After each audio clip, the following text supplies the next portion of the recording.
السلام عليكم ورحمة الله وبركاته. بسم الله والحمد لله والصلاة والسلام على رسول الله وعلى آله وأصحابه ومن تبعه بإحسان إلى يوم الدين. اللهم اجعلنا منهم آمين يا رب العالمين. As always, we begin in the name of Allah subhanahu wa ta'ala, and we ask him to send his peace and blessings upon our beloved messenger, his companions, and all those who follow him until the day of judgment. We will be having our program tonight, inshallah, with Dr. Shahid Rafiq. But before we go into the program, I'll start off with a small recitation from the Qur'an, inshallah. أعوذ بالله من الشيطان الرجيم. بسم الله الرحمن الرحيم. إنا أنزلناه في ليلة القدر وما أدراك ما ليلة القدر. ليلة القدر خير من 1000 شهر. تنزل الملائكة والروح فيها بإذن ربهم من كل أمر. سلام هي حتى مطلع الفجر. صدق الله العظيم. Just to, inshallah, before we go into our program, I'll just briefly talk about what is going to be discussed. The theme or the topic of the program is Qur'an, the manual of change, the path to success. As we all know, Ramadan is the month of Qur'an, and we understand that it was in these last 10 nights, and as I recited the verses of Surah Al-Qadr, where Allah subhanahu wa ta'ala revealed the Qur'an. And we understand that, again, like I mentioned, that this is the month of Qur'an, where we try to benefit and we try to gain that relationship with the Qur'an and ultimately with Allah subhanahu wa ta'ala through the Qur'an. So for that, we have tonight brother Dr. Shahid Rafiq, who's active in ICNA, has been active in ICNA and Islamic work in America for a long time. He's served as a regional president. Currently, he's the VP of Tarbiyah, Vice President of Tarbiyah for the ICNA National. So with that, I'll hand it to him, inshallah, to talk about the topic of Qur'an, inshallah. إن الحمد لله نحمده ونستعينه ونستغفره ونعوذ بالله من شرور أنفسنا ومن سيئات أعمالنا من يهد الله فلا مضل له ومن يضلل فلا هادي له وأشهد أن لا إله إلا الله وحده لا شريك له وأشهد أن محمدا عبده ورسوله. بعد أعوذ بالله من الشيطان الرجيم. بسم الله الرحمن الرحيم. إنا نحن نزلنا الذكر وإنا له لحافظون. Sadaqallahul Azim.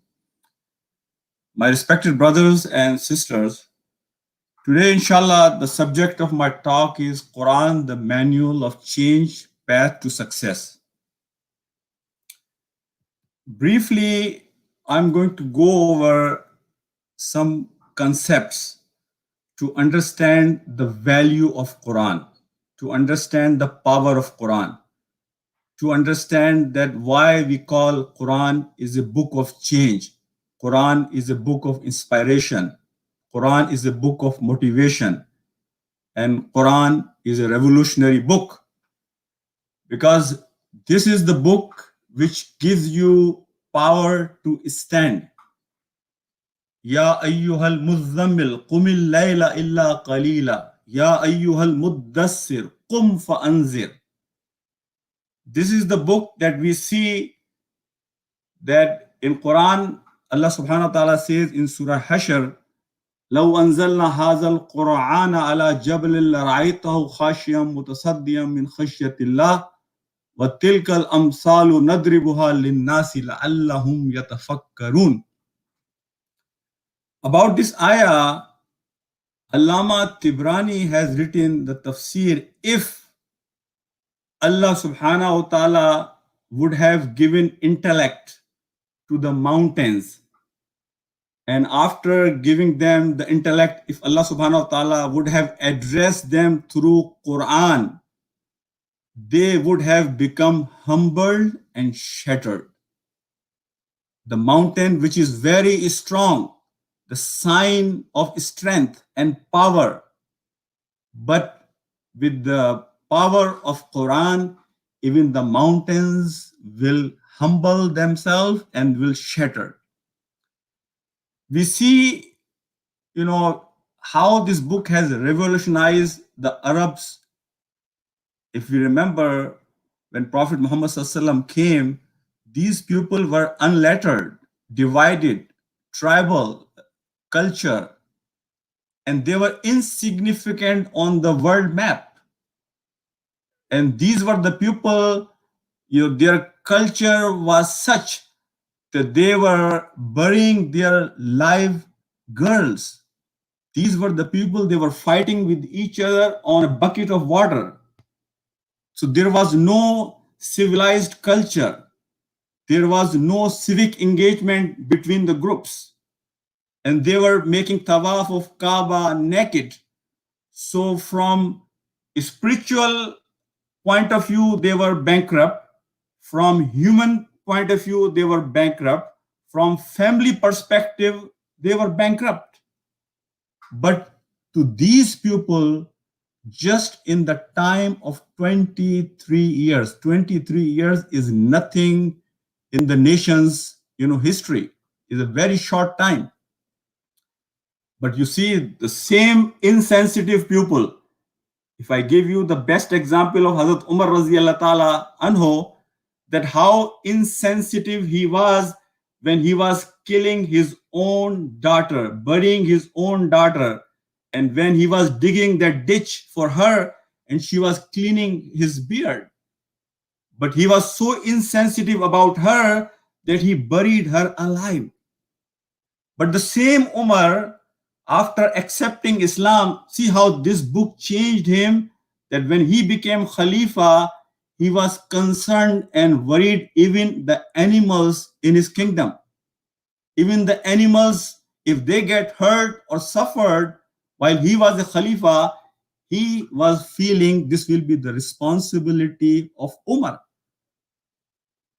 My brothers and my sisters, even today, world narrative is against Islam. Islam is, said is a terrorist religion. Everybody, if you go on media, social media, there is a talk always against Islam. So world narrative is against Islam. Ground realities are against Islam. The environment is against Islam. And on top of that, the negligence of all of us as a ummah. But still, we see this book inspires not hundreds, not thousands, millions of people. Millions of people get inspired regardless of all this situation with this book. They accept Islam. The people who are already in Islam, this is the book which becomes the main motivational force for them, the main inspiration for them. People are willing to give their life for the religion. As we see, all around the world, especially the people who really have understood this book as a mission of their life. So people are ready to give up everything of their life because of the motivation and inspiration they receive from this book. Quran is not a philosophical, ideological, or just so-called religious book. Rather, it's a book with message and movement. And whatever stories and characters we go through in Quran, there is a reason for it. Allah subhanahu wa ta'ala does not say anything in Quran which has no relevance with you and me up until the day of judgment. It's beyond the might of Allah subhanahu wa ta'ala to say even a single word in Quran which is not needed there. Allah subhanahu wa ta'ala wanted you and me to learn from these characters that whenever you will live in this world, you will always have Pharaoh, you will always have Haman, you will always have Qanun, you will always have these people around you. So Allah subhanahu wa ta'ala through these stories teaches us that how should we behave, how should we conduct ourselves, how should we live our life when we face all these characters which will be there with different names, different titles, with different situations. My brothers and my sisters, our real problem is not Iman. Our real problem is not faith. Our real problem is yaqeen, certainty, true iman. And that is our real problem. And today, inshallah, I'm going to go through, some points to make us understand that this is the basic need of the hour for us to have a yaqeen and certainty that this is a book of Allah. These are the words of Allah subhanahu wa ta'ala, so that this book can inspire you and me like this book has inspired the people of early time. The very first thing I will say, when the ayah I read from Surah Hijr, Inna nahnu nazzalna zikra wa inna lahu lahafizun. And then Allah subhanahu wa ta'ala in Surah Qiyamah is saying, La tuharrik bihi lisanaka li ta'jala bi. Inna alayna jam'ahu wa qur'ana. Fa iza qara'nahu fattabi qur'ana. Thumma inna alayna bayana. Both of these surah Hijr and Surah Qiyamah, are Meccan surah. And Allah subhanahu wa ta'ala in Mecca, when Muslims, they were having hard time even protecting themselves. They were going Habsha, they were migrating towards Medina. They were not even able to protect themselves in that time when the wahi was getting written on bones, on skin or leaves. Allah subhanahu wa ta'ala, this is the biggest miracle of Quran, that in Makkah, Allah subhanahu wa ta'ala is promising that this is us, that we have revealed this book, and this is our responsibility to protect it. Not only protect it, Allah subhanahu wa ta'ala is promising Prophet Muhammad sallallahu alaihi wasallam, Summa inna alayna bayana. Not only we will protect the words of this book, rather we will also teach you the meanings of the words of the book of Allah subhanahu wa ta'ala.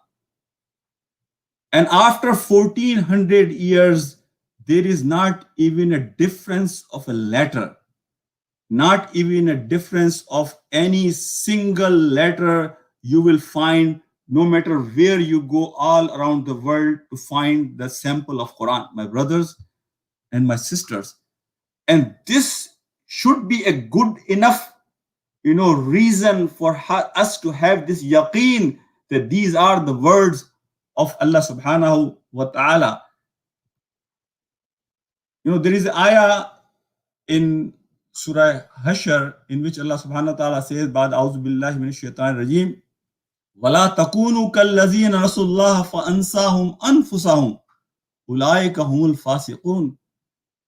That and be not like those who forgot Allah, so He made them forget themselves. And brothers and sisters, this is our problem. That since we have forgotten Allah subhanahu wa ta'ala, because of that we are like a lost nation. When Allah subhanahu wa ta'ala is saying that we will make them forget themselves, means they will lose the focus of the life. They will lose the focus of the mission of their life. They will lose the understanding why we are here in this world, the very purpose of our creation. So my brothers and my sisters, the very first thing we need to benefit from Quran is to remember Allah subhanahu wa ta'ala, to have this firm yaqeen, belief that this is a book of Allah subhanahu wa ta'ala, and whatever Allah subhanahu wa ta'ala is commanding me in this book is for me to act upon. Hassan Basri, rahmatullah alayh, and Hassan Basri, he has all his education, his tarbiyah under the guidance of Salama, radiyallahu ta'ala anha, the wife of the Prophet Muhammad sallallahu alaihi wasallam, because his mom was the servant of Salama. So the nurturing of Hassan Basri was under the shade of the wife of Prophet Muhammad sallallahu alaihi wasallam, and he was the biggest mufassir the person who knew Quran, very well, Mufassir Quran, the person who has very good understanding, the in-depth understanding of Quran, he was one of the top one, Hassan Basri. He says, really, I was amazed by his saying. Imam Ghazali has written this saying of Hassan Basri in Ihya al-Ulum. He says, you have taken the night to be a camel that you ride on to pass through various stages and stations of the Quran. I will repeat. You have taken the night to be a camel that you ride on to pass through the various stages and stations of the Quran. Those before you considered it as a messages from their Lord. They pondered over them at night and lived by them by the day. What a true statement of Hassan Basri, that we feel so happy and joyous and glad. खुशी के मारे जान निकल जाए जनाब. We are standing at night in Taraweeh, mashallah, and we are finishing Quran, and people are shedding tears, and they are so excited that we have, read Taraweeh, we have read Quran, we have finished Quran. Hassan Basri is saying that this is a deception. This is a deception which takes you away from the real focus of Quran. Real focus of Quran is that you ponder upon Quran at night, and then during the daytime you go and act according to the teachings of Quran, my brothers and my sisters. About virtues of Quran, there is a famous hadith, in Tirmidhi, and Darby has also narrated that. And the beauty of this hadith is that this hadith, some of the narrations, they say this was first narrated by Jibreel alayhi salam to Prophet Muhammad sallam, and then it was communicated to Hazrat Ali radhiyallahu ta'ala anhu by Prophet Muhammad sallam. So this hadith in which Allah subhanahu wa ta'ala through Jibreel alayhi salam has communicated to us the virtues of Quran. It's a long hadith, so I'm not going to go in the detail of all the virtues that Jibreel alayhi salam mentioned to Prophet and then Prophet mentioned to Hazrat Ali. But the hadith started like this, that soon there will be a time of fitna. And Hazrat Ali asked Prophet sallallahu, then what will be the way out of that fitna, Ya Rasulullah? He did not ask about what will be the signs of fitna or what will be the, we should watch for. No, their focus was on practical aspect of the religion, not on the superficial things. What difference it will make if I will know what will be the sign or not. More important thing is that how I will get out of that fitna. Some of the virtues mentioned in that hadith, one is the ulama never feel sufficed when searching for the meaning of the Quran, because every time they will read Quran, they will find something new. You will not feel bored from reading again and again. It's ajaibat, the treasures of Quran will never end. Just these 3 points I will say from this hadith. How true it is, my brothers, that every time people like us, even if we go and reach out to Quran, depending on our level of iman, you will find every time you read the same ayah you have read 100 times, you will find a new beauty in that ayah, new meaning in that ayah, new inspiration in that ayah, new motivation in that ayah, my brothers and my sisters. And any book of the world, if you read that book for 1 month or 2 months or 3 months, you will get bored. You don't want even to see that book again. But look at this book of Allah subhanahu wa ta'ala, 1400 years. But people don't get bored. They want to reach out to this book more and more to get inspiration, to get motivation. And ajaibat of Quran, the treasures of Quran, depending on the level of our iman, yaqeen, certainty, you will always find new treasures, in the book of Allah subhanahu wa ta'ala. In last, I'm going to talk about few tips that which can help you and me, that how we can really become pupil of book, how we can really benefit from all the treasures of Quran, how we can have this book, in our life. The number one requirement is, my brothers and my sisters, is sincerity. Wallahi, this is the very first condition. If one has sincerity, no matter what the world situation will be or what it could be, but if somebody has sincerity, this is a promise of Allah subhanahu wa ta'ala that He is going to provide him or her the guidance. Number two, open your heart. Quran is talking to you and me directly.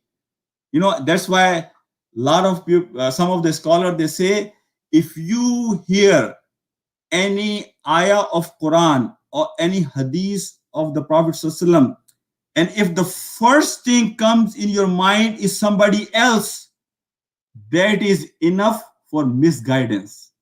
That is enough for misguidance. So if you hear a message from Quran or hadith and first person comes in your mind is not you, but somebody else, oh, maybe Quran is talking about that person. Oh, yes, I know that person has this, your deficiency, negative or positive. Brothers, the first person should come in my mind is me, myself, that Quran is talking to me. To open your heart, humble yourself and surrender yourself. My brothers and my sisters, always understand the limitation of our brain capacity. وَمَا أُوتِيتُم مِّنَ الْعِلْمِ إِلَّا قَلِيلًا. That whatever information, knowledge I have as a human being is very limited as compared to the information of the Quran, as compared to the knowledge of Allah Rabbul Alameen. So humble and surrender, no matter you are president, no matter you are big scientist, no matter you are PhD, no matter who you are, but as compared to Allah subhanahu wa ta'ala, وَمَا أُوتِيتُم مِّنَ الْعِلْمِ إِلَّا قَلِيلًا. Our knowledge is very limited. So we should humble ourselves in front of Allah subhanahu wa ta'ala. Love Quran. Develop this love of Quran in your hearts, my brothers. Until and unless we will develop that love, we will not be able to benefit fully from the message of Quran. And as I said, always think that Quran is talking to me. It came through Jibreel alayhi salam to Prophet Muhammad sallallahu alaihi wasallam, and then from Prophet Muhammad sallallahu alaihi wasallam it came to me. And some of the scholars, they say, and Imam Ghazali has written one of the story in his book, that if you really want to taste the sweetness of Quran, the halawa of Quran, then think that this Quran is getting revealed on you. This Allah subhanahu wa ta'ala is directly talking to you, and you feel in your heart. If you will have that feeling that Allah is talking to me, then this is going to give you that connection, the love of Quran. My brothers and my sisters, we need to do our tazkiyah. As a human being, we have two parts of our body. One is called bahimi. All the qualities from the earth, that is part of our bahimi, part of our personality. And one is malaki, means the angel-like, the animal-like and angel-like. All our weaknesses are because of our, bahimi, the earth, the quality, the deficiency we have because of our that part of personality, the bahimi. My brothers and sisters, human being is the only creation of Allah subhanahu wa ta'ala that humans can become better than angels. Humans can become better than angels by overpowering, by overcoming their deficiencies because of the willpower Allah subhanahu wa ta'ala has given human being. The option they can choose, pick and choose. This freedom Allah has given us, if we can control that freedom through the tazkiyah. Tazkiyah is that you take away all the negative forces which can become hindrance in the path to Allah subhanahu wa ta'ala. And the second part of tazkiyah is that you provide all the positive forces which can facilitate your journey towards Allah subhanahu wa ta'ala. And my brothers and my sisters, that if we can raise our status, when you are more like animals, then you go towards earth. And when you are more like angels, you go up, your status goes up. So I pray to Allah subhanahu wa ta'ala that He gives you and me this opportunity, that we have more qualities like Malaki, the spiritual uplifting, that we are more going towards Allah subhanahu wa ta'ala in the direction of getting His pleasure and seeking His pleasure. One more important point I want to highlight here before I will close, that remember one thing, brothers and sisters, there is always enemies of Islam. They always have one effort.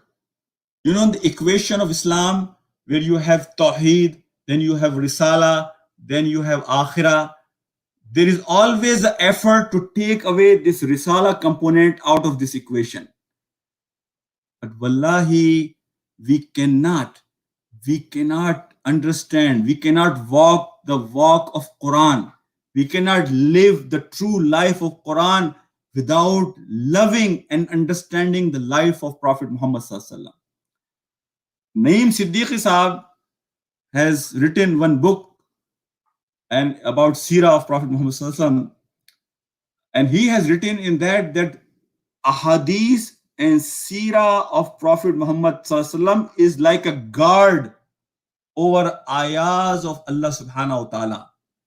And the enemies of Islam, they want to take away this guard so they can penetrate and manipulate and give meaning to the ayahs of Quran according to their own understanding.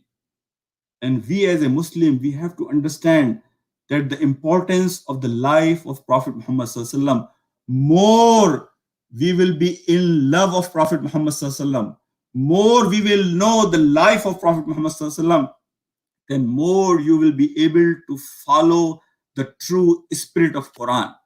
That's why few of our scholars, they say, for ibadat, you have to go all the way back up until you reach at the footsteps of the Prophet Muhammad Sallallahu Alaihi Wasallam. So you can understand the true spirit, the ruh of the ibadat, my brothers and my sisters. And more we will know about Prophet Muhammad Sallallahu Alaihi Wasallam, wallahi, more we will understand the sacrifice that he has done for you and me to let this message reaches to us the way it is in front of us today. And more we will be appreciative of that. And more Allah subhanahu wa ta'ala is going to open the doors of this book on us. Maulana Maududi rahmatullah alayhi, I always say this, that Maulana Maududi has said what Hassan Basri has said, which I said earlier part of my presentation, that this is a book that if you and me, we really want to benefit and we really want to have the treasures of Quran, then we have to understand one thing, that when we will live the life of Quran, that is the only time that Allah subhanahu wa ta'ala is going to open more and more windows and the meanings and the treasures of Quran. This is not a book just reading in a drawing room or sitting on a couch and reading this. Rather, this is a book in which you want to live your life the way Prophet Muhammad Sallallahu Alaihi Wasallam has lived. And when you will go through different stations of Quran, then you will find in your path Shaykh Abi Talib, you will find Taif, you will find Ahad and Badr and Khandak, and all those things will come on your way towards the pleasure of Allah subhanahu wa ta'ala. The last thing I will say, brothers, Khurram Murad Sahab has written a book about Quran, and in which he says, Quran, no matter how good you memorize, no matter how good you can read, no matter how many times you can read, no matter how much you can enjoy the recitation of Quran, no matter how much you know the meaning of Quran, until and unless you are willing to jump to act on Quran, Quran will not open its treasures on you. So he says you should be eager and you should be ready that whatever command Allah subhanahu wa ta'ala will give, I am ready to practice that command. My brothers and my sisters, this is what my bottom line message today is. This book, Quran, is not just for recitation. This is not a book of sawab. This is not a book just to read in Taraweeh. This is not a book just to read when somebody dies. This is not a book just to have it when you are having marriage ceremony of your daughter.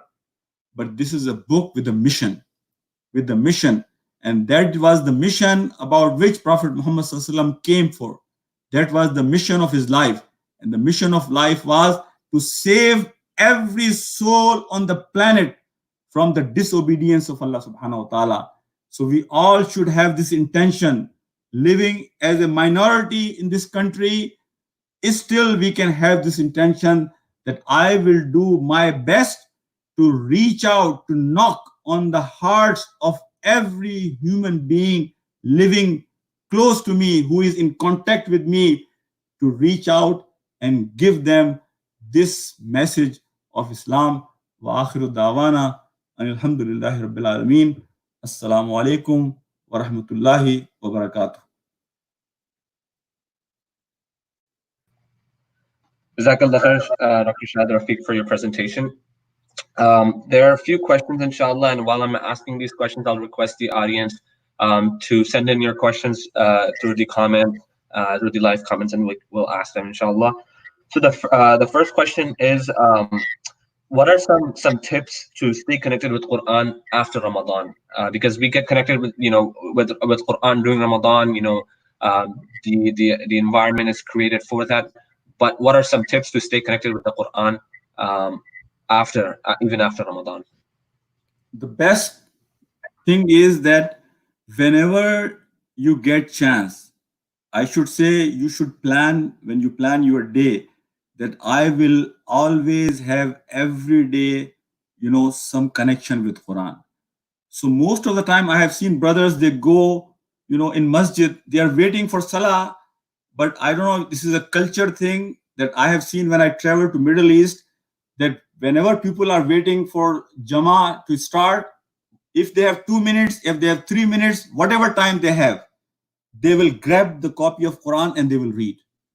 So whenever you get any window, if you are a very busy person, even 2 minutes, even 3 minutes, have this connection, this longing for Quran. Grab the Mus'haf and read few ayahs, and try to, my brothers and my sisters, try to read with the meaning. Even one ayah. So don't wait that if I will have 1 hour, if I will have 2 hours. No, even if you have 2 minutes, have Quran accessible to you that you can, open and read. All right. The second question is about Laylatul Qadr. The question is, what is the best way of searching for Laylatul Qadr while we're in lockdown? Do we have to search it every night or only the 27th? This is very good question. And alhamdulillah, what I will say is what I see so far about this, coronavirus, COVID-19 and all these things. Wallahi, this has become blessing for many of us. And this is one of the blessing of Allah subhanahu wa ta'ala, that He has given you and me this tawfiq, that try to search in all 10 nights, starting from today. Because the reward of Laylatul Qadr is such that you do not want to miss it.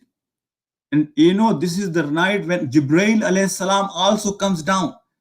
This is a night that you can get reward of 83 plus years. My brothers, so you don't want to miss out. So do not confine yourself for 27th or 25th or odd nights. My recommendation will be that try your best to do ibadah in all 10 nights starting from tonight, and do whatever best you can do. Whatever best you can do. Even if you can pray few rakahs, if you can read a little bit of Quran, if you can stay a little bit longer at night in the zikr of Allah subhanahu wa ta'ala, do something, but try to keep yourself engaged in all 10 nights starting from tonight, inshallah. One more question that's on Quran is, we know the importance of Quran, and it's emphasized that in the month of in Ramadan we should finish the Quran, the reading of Quran at least once.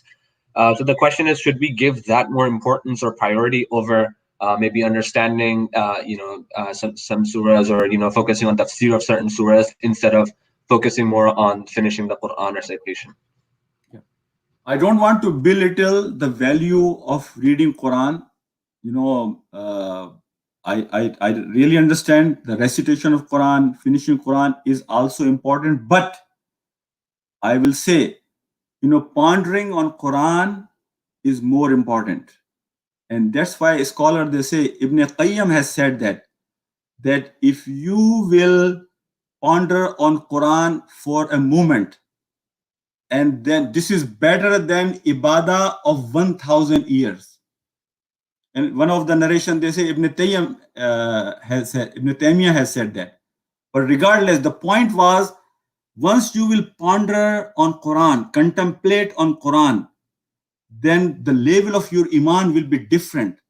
And that's why Imam Ibn Taymiyyah was asked, how is it possible that the contemplation, the pondering, tadabbur of few seconds is better than 1,000-year ibadah? So he says that your level of iman after contemplation and tadabbur will be so high that when you will stand in front of Allah subhanahu wa ta'ala, the level of your connection with Allah subhanahu wa ta'ala will be totally different. This is why it is also said that tadabbur and zikr of Allah subhanahu wa ta'ala and pondering and contemplation for few seconds is better than the qiyam of all night, because Quran again and again invites us to have contemplation, have tadabbur, understand what Quran is saying.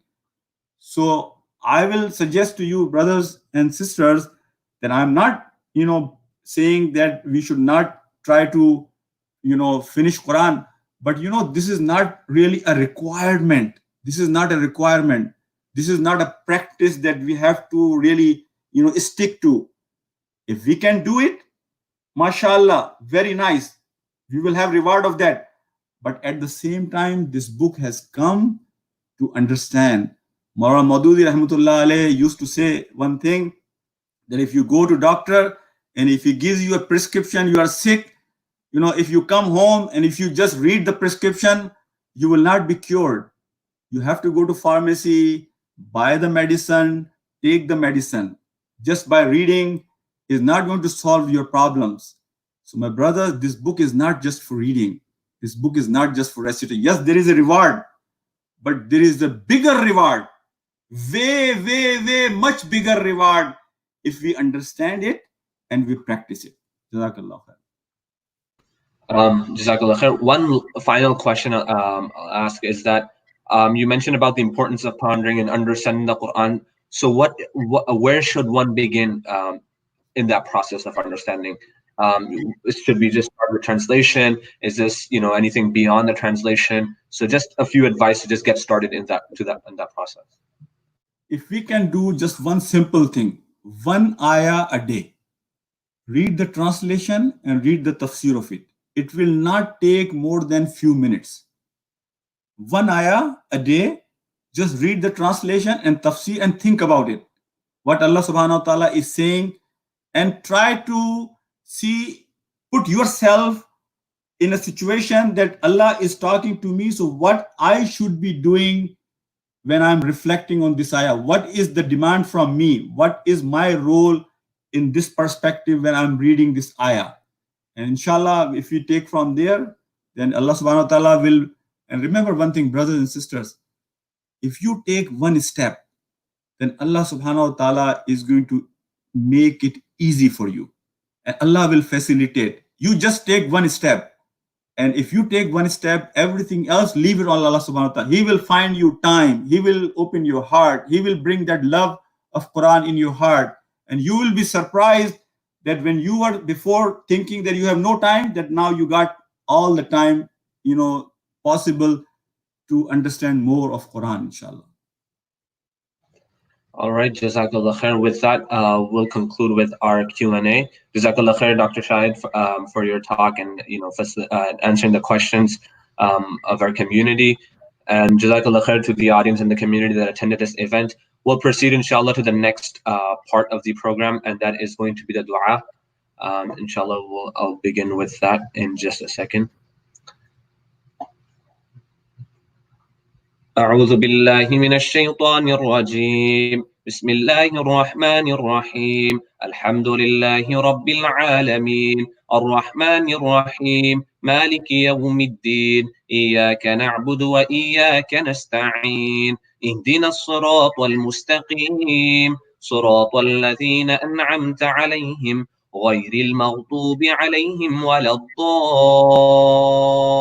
الضالين اللهم لك الحمد كله ولك الشكر كله ولك الخير كله اللهم لك الحمد أنت نور السماوات والأرض ومن فيهن ولك الحمد أنت قيم السماوات والأرض ومن فيهن ولك الحمد أنت رب السماوات والأرض ومن فيهن أنت الحق ووعدك الحق وقولك الحق ولقاؤك حق والجنة حق والنار حق والساعة حق والنبيون حق ومحمد صلى الله عليه وسلم حق اللهم صل على محمد وعلى آل محمد كما صليت على إبراهيم وعلى آل إبراهيم إنك حميد مجيد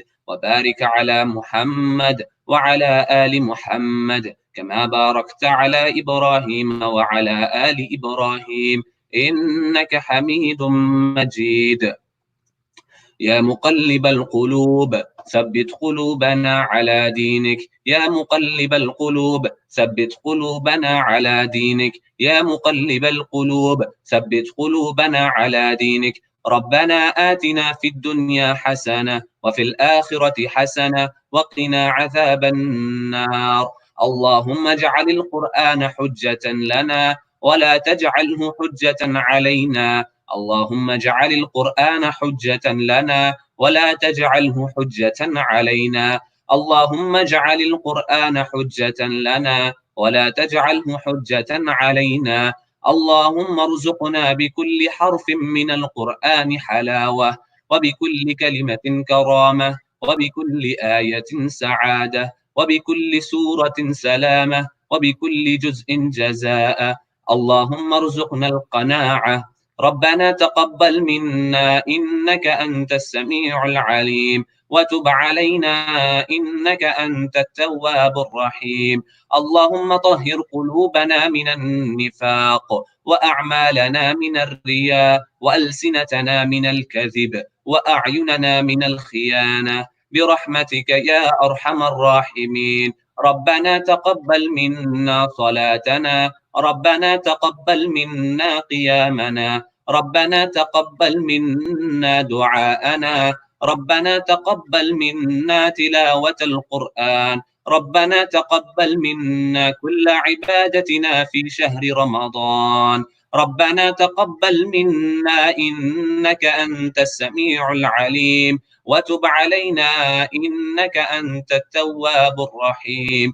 اللهم إنا نعوذ بك من علم لا ينفع ومن قلب لا يخشع ومن عين لا تدمع ومن نفس لا تشبع اللهم أجرنا من النار اللهم أجرنا من النار اللهم أجرنا من النار. اللهم ادخلنا الجنة الفردوس الأعلى برحمتك يا أرحم الراحمين. اللهم ادخلنا الجنة الفردوس الأعلى برحمتك يا أرحم الراحمين. اللهم ادخلنا الجنة الفردوس الأعلى برحمتك يا أرحم الراحمين. ربنا تقبل منا إنك أنت السميع العليم، وتب علينا إنك أنت التواب الرحيم. اللهم بلغنا ليلة القدر. اللهم بلغنا ليلة القدر. اللهم بلغنا ليلة القدر. اللهم إنك عفو كريم تحب العفو فاعف عنا. اللهم إنك كريم تحب العفو فاعف عنا. اللهم إنك عفو كريم تحب الفاعف عنا. فاعف عنا. فاعف عنا برحمتك يا أرحم الراحمين. ربنا تقبل منا إنك أنت السميع العليم، وتب علينا إنك أنت التواب الرحيم. اللهم انصر المسلمين في كل مكان. اللهم انصر المسلمين في سوريا. اللهم انصر المسلمين في فلسطين. اللهم انصر المسلمين في الهند. اللهم انصر المسلمين في سين. اللهم انصر المسلمين في كل مكان برحمتك يا أرحم الراحمين. سبحان ربك رب العزة عما يصفون، وسلام على المرسلين، والحمد لله رب العالمين. Jazakallah khair, everyone, again. We ask Allah subhanahu wa ta'ala to accept from us from what we were able to do this night, and we ask Allah subhanahu wa ta'ala to continue to make us continue seeking the Laylatul Qadr, and we ask Allah subhanahu wa ta'ala to accept all of our ibadah that we do in this month of Ramadan, our siyam, our qiyam, our ruku', our sujood, all the tilawah that we do of Qur'an. We ask Allah subhanahu wa ta'ala to accept all of that from us, and we ask Allah subhanahu wa ta'ala to forgive any of our shortcomings. With that, Jazakallah khair, everyone. Assalamu alaikum wa rahmatullahi wa barakatuh.